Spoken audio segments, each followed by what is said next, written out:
హల్లెలూయా! దేవునికి స్తోత్రం. ఈరోజు దేవుని వాక్యం నిర్గమకాండము 9వ అధ్యాయం ధ్యానించుకుందాం.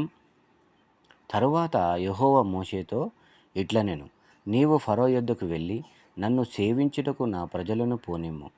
నీవు వారిని పోనీయనొల్లక ఇంకనూ వారిని నిర్బంధించిన ఎడల, ఇదిగో యెహోవా బాహుబలము పొలములోనున్న నీ పశువుల మీదికిని, నీ గుర్రముల మీదికిని, గాడిదల మీదికిని, ఒంటెల మీదికిని, ఎద్దుల మీదికిని, గొర్రెల మీదికిని వచ్చును. మిక్కిలి బాధకరమైన తెగులు కలుగును. అయితే యెహోవా ఇశ్రాయేలు పశువులను ఐగుప్తు పశువులను వేరుపరచును. ఇశ్రాయేలుకున్న వాటన్నిటిలో ఒక్కటి అయినను చావదని హెబ్రీయుల దేవుడగు యెహోవా సెలవిచ్చుచున్నాడని అతనితో చెప్పుమనెను. మరియు యెహోవా కాలము నిర్ణయించి, రేపు యెహోవా ఈ దేశములో ఆ కార్యము జరిగించుననెను. మరునాడు యెహోవా కార్యము చేయగా ఐగుప్తీయుల పశువులన్నీయూ చచ్చెను గాని ఇశ్రాయేలీయుల పశువులలో ఒకటియూ చావలేదు. ఫరో ఆ సంగతి తెలుసుకొన పంపినప్పుడు ఇశ్రాయేలు పశువులలో ఒకటియూ చావలేదు. అయినను అప్పటికిని ఫరో హృదయము కఠినమైనందున జనులను పంపకపోయెను. కాగా యెహోవా అంటుండు, మీరు మీ పిడికిళ్ళ నిండా అవపు బుగ్గి తీసుకొని మోషే ఫరో కన్నుల ఎదుట ఆకాశం వైపు దాన్ని చల్లవలెను.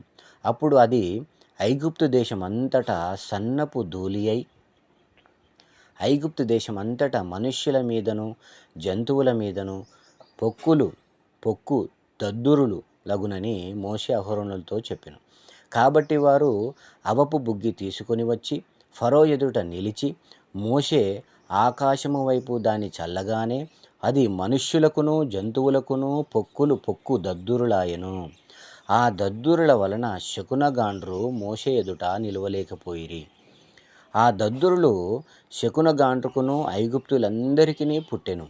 అయినను యెహోవా మోషేతో చెప్పినట్లు యెహోవా ఫరో హృదయములను కఠినపరిచెను, అతడు వారి మాట వినకపోయెను.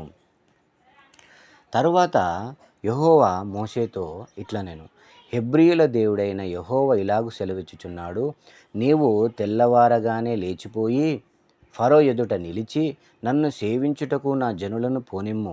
సమస్త భూమిలో నా వంటి వారెవరునూ లేరని నీవు తెలుసుకొనవలెనని ఈసారి నేను నా తెగుళ్ళన్నీయు నీ హృదయముల నొచ్చునంతగా నీ సేవకుల మీదికిని నీ ప్రజల మీదికిని పంపెదను.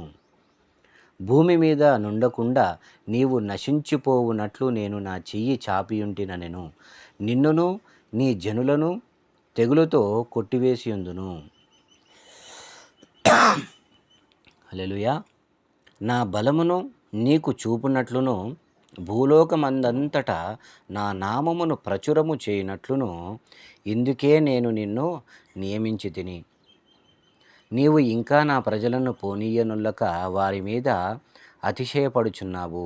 ఇదిగో, రేపు ఈ వేళకు నేను మిక్కిలి బాధకరమైన వడగండ్లను కురిపించెదను.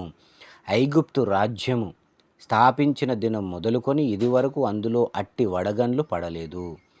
కాబట్టి నీవు ఇప్పుడు పంపి నీ పశువులను నీ పొలములో నీకు కలిగినది యావత్తును త్వరగా భద్రము చేయుము. ఇంటికి రప్పింపబడక పొలములో ఉండు ప్రతి మనుష్యుని మీదను జంతువు మీదను వడగండ్లు కురియును. అప్పుడు అవి చచ్చునని చెప్పుమనెను. ఫరో సేవకులలో యెహోవా మాటకు భయపడినవాడు తన సేవకులను తన పశువులను ఇంటిలోనికి త్వరగా రప్పించెను. అయితే యెహోవా మాట లక్ష్య పెట్టని వాడు తన పనివారిని తన పశువులను పొలములో ఉండనిచ్చెను. యెహోవా అంటుండు, నీ చెయ్యి ఆకాశము వైపు చూపుము. ఐగుప్తు దేశమందలి మనుష్యుల మీదను జంతువుల మీదను పొలముల కూరలన్నిటి మీదను వడగండ్లు ఐగుప్తు దేశమంతటా పడునని మోషేతో చెప్పెను. మోషే తన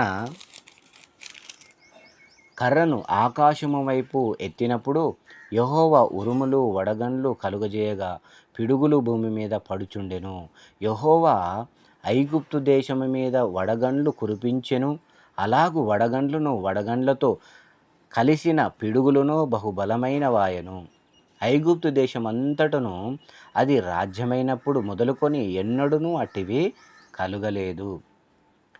ఆ వడగండ్లు ఐగుప్తు దేశమందంతటా మనుష్యులనేమి జంతువులనేమి బయటనున్నది యావత్తు నశింపచేసెను. వడగండ్లు పొలములోని ప్రతి కూరను చెడగొట్టెను, పొలములోని ప్రతి చెట్టును విరగొట్టెను. అయితే ఇశ్రాయేలునున్న గోషేను దేశంలో మాత్రము వడగండ్లు పడలేదు. ఇది చూడగా ఫరో మోషే అహరోనులను పిలువనంపి, నేను ఈసారి పాపము చేసియున్నాను.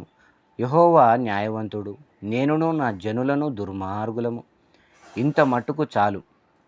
ఇకను బ్రహ్మాండమైన ఉరుములు వడగండ్లు రాకుండునట్లు యెహోవాను వేడుకొనుడి.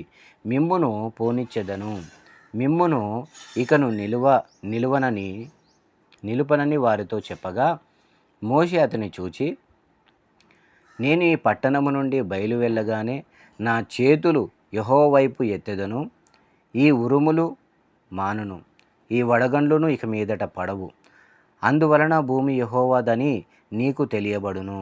అయినను నీవును నీ సేవకులను ఇకను దేవుడైన యెహోవాకు భయపడరని నాకు తెలిసియున్నదనెను. అప్పుడు జనుప చెట్లు పువ్వులు పూసెను, యవల చేలు వెన్నులు వేసినవి గనుక జనుప యవల చేనులు చెడగొట్టబడెను గాని గోధుమలు మిరప మొలకలు ఎదగనందున అవి చెడగొట్టబడలేదు.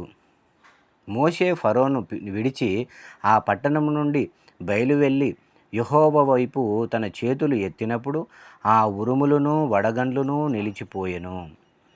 వర్షము భూమి మీద కురియుట మానెను.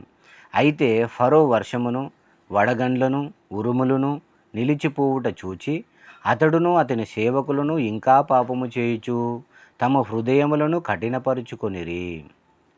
యెహోవా మోషే ద్వారా పలికిన ఫరో హృదయమును కఠినమాయెను.